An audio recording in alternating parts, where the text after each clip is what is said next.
Hi everybody, Richie Van Skyke here at Rainbow House with a general overview of services Rainbow House provides in central and north central Missouri. Now on any given day there are a lot of things happening at Rainbow House, and they're all happening with one mission in mind, and that is to keep children safe and to support families in crisis. We do that through prevention, assessment, and intervention in cases of child abuse and neglect. Our founder, Kathy Hughes, started all of this in 1986 in a farmhouse with that same vision in mind. And that was Mid-Missouri's only children's emergency shelter. And through the years, services have expanded quite a bit. These days, Rainbow House includes the Emergency Children's Shelter, which provides temporary housing for children who are homeless, and it helps families who need placement for their children in a time of family crisis. It also includes the Regional Children's Advocacy Center, providing forensic interviews, therapy, and advocacy for children who have been sexually abused and or severely physically abused. Rainbow House is staffed with an amazing team of professionals experienced in working with children in crisis. And we do see an increasingly greater number of families. In 2018, Rainbow House saw 540 individual children. In the year 2019, that number was closer to 700.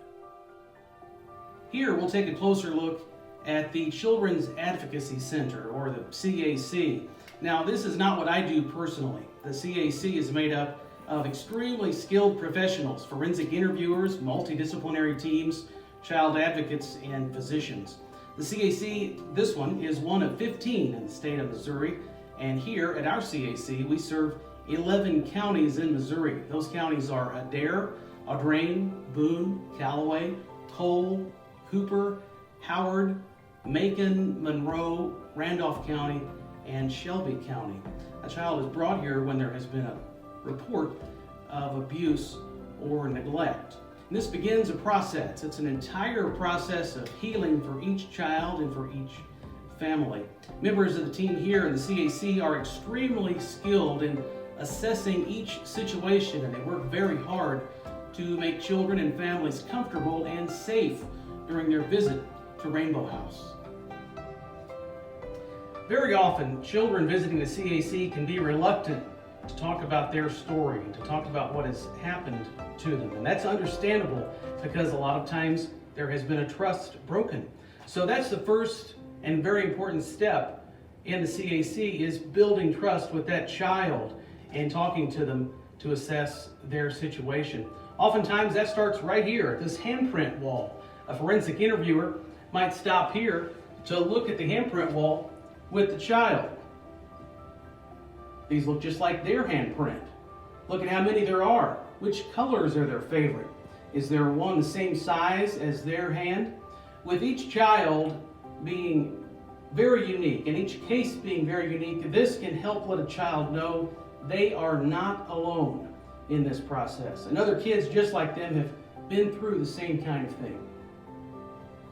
This is one of our interview rooms. It's part of a very safe and child-focused environment where a child talks with a member of our team here in the CAC who will ask the questions during a forensic interview.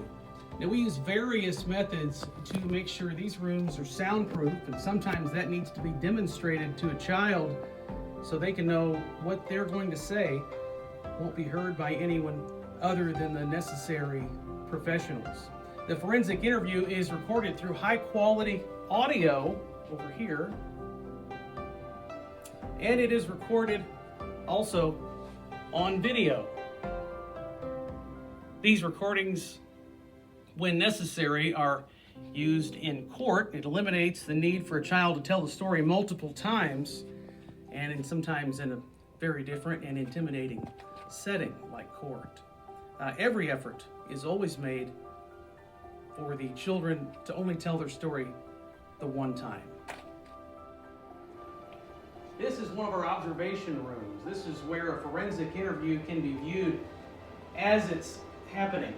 The CAC uses a multidisciplinary team approach, an MDT approach. That means the CAC works with the investigative personnel from law enforcement, child's division, juvenile office, and prosecuting attorney's offices.